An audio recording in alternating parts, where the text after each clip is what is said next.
જય હિન્દ, જય ભારત મિત્રો. આજનો આપણો વિડીયો છે એની અંદર આપણે એક યોજના વિશે વાત કરવાના છીએ, જેની અંદર ખેડૂતોને વૃદ્ધાવસ્થા દરમિયાન દર મહિને 3,000 રૂપિયાનું સરકાર દ્વારા પેન્શન ચૂકવવામાં આવે છે. આ જે યોજના છે એનું નામ છે પ્રધાનમંત્રી કિસાન માન ધન યોજના. તો આ યોજના વિશેની સંપૂર્ણ માહિતી આપણે વિડીયોની અંદર મેળવવાના છીએ. તો જો વિડીયો સારો લાગે તો વિડીયોને લાઈક કરી દેજો અને વિડીયોને વધારેમાં વધારે ખેડૂતો સુધી શેર કરજો. આ યોજનાના હેતુની આપણે વાત કરીએ તો યોજનાનો જે હેતુ છે એ સરકાર 60 વર્ષ ઉંમર પૂર્ણ કરેલા જે ખેડૂતો છે એને વૃદ્ધાવસ્થા દરમિયાન દર મહિને 3,000નું પેન્શન છે એ ચૂકવશે. ખેડૂતો જમીન જેમની પાસે ઓછી છે તેઓ વૃદ્ધાવસ્થા દરમિયાન પોતાનું જીવન નિર્વાહ કરી શકે તે હેતુથી આર્થિક સહાયના ભાગરૂપે આ યોજના છે એ શરૂ કરવામાં આવી છે. હવે આની અંદર કયા કયા ખેડૂતોને મળે છે લાભ? તો જે ખેડૂતો પાસે 2 એકર ખેતીલાયક જમીન છે તેઓ આ યોજનાની અંદર લાભ છે એ લઈ શકે છે. આની અંદર ખેડૂતની જે ઉંમર છે એ 18 થી 40 વર્ષની હોવી જોઈએ. યોજનાનો લાભ લેવા માટે ખેડૂતો છે એમને રજીસ્ટ્રેશન પણ કરાવવાનું હોય છે અને રજીસ્ટ્રેશન કર્યા બાદ ખેડૂતોએ પોતાની ઉંમર પ્રમાણે આ યોજના છે એની અંદર યોગદાન આપવાનું રહે છે. ખેડૂતોને દર મહિને ₹55 થી લઈ અને ₹200 સુધીનું પ્રીમિયમ છે એ ભરવાનું હોય છે.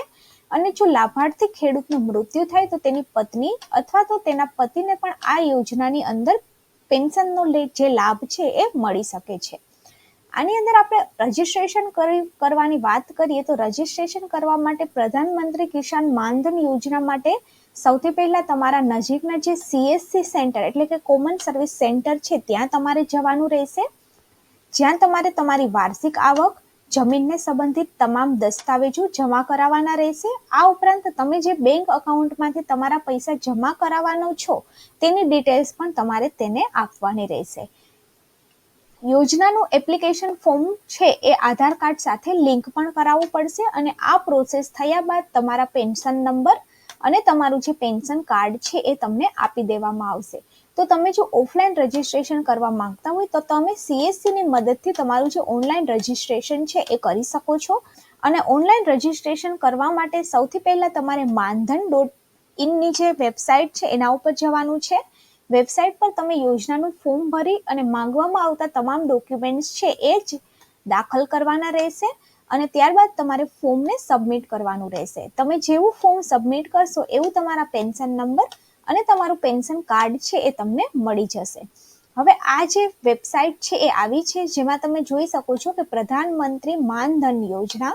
આની અંદર તમે અહીંયા પર લોગિન કરી અને તમે જે તમારું અકાઉન્ટ ક્રિએટ કરી અને જે બી ડોક્યુમેન્ટ્સ માંગે એ જમા કરાવી અને તમે તમારું રજીસ્ટ્રેશન છે એ ઓનલાઈન પણ કરી શકો છો આ વેબસાઇટની મદદથી.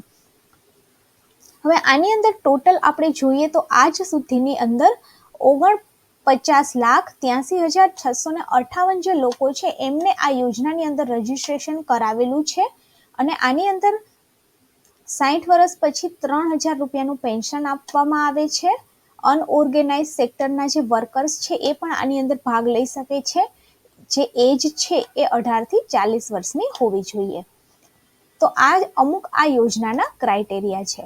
હવે ઉંમર પ્રમાણે તમારે આની અંદર પ્રીમિયમ ભરવાનું હોય છે. તો એની વિગત આપણે જોઈએ કે ઉંમર પ્રમાણે આની અંદર કેટલું તમારે કન્ટ્રીબ્યુશન આપવાનું રહેશે. જો તમારી ઉંમર અત્યારે 18 વર્ષ છે તો તમારે 110 રૂપિયા મહિને જમા કરાવવાના હોય છે, જેમાંથી 55 રૂપિયા તમારા હોય છે અને 55 રૂપિયા સેન્ટ્રલ ગવર્મેન્ટના હોય છે. ત્યારબાદ તમારે 60 વર્ષ પછી તમને દર મહિને 3,000 રૂપિયાનું પેન્શન છે એ મળે છે. એવી જ રીતે જો તમારી એજ 25 વર્ષની છે તો તમારે 160 રૂપિયા ભરવાના થાય છે. તમારી જો 30 વર્ષની ઉંમર છે તો તમારે 210 રૂપિયા મહિને ભરવાના થાય છે અને જો તમારી ઉંમર 40 વર્ષની છે તો તમારે મહિને 400 રૂપિયા ભરવાના થાય છે. એમ આની અંદર તમે તમારી ઉંમર પ્રમાણે આની અંદરથી જોઈ શકો છો કે તમારે મહિને આની અંદર કેટલું પ્રીમિયમ ભરવાનું છે. અને એકવાર તમારી ઉંમર 60 વર્ષની થશે ત્યારબાદ મહિને તમારું 3,000નું જે પેન્શન છે એ ચાલુ થઈ જશે અને આની અંદર તમે નોમિની તરીકે તમારા દીકરા, દીકરી અથવા તો પત્ની કોઈ પણને આની અંદર રાખી શકો છો. તો જો આજનો વિડીયો સારો લાગ્યો હોય તો વિડીયોને લાઈક કરી દો અને ચેનલને વધારેમાં વધારે લોકો સુધી શેર કરો.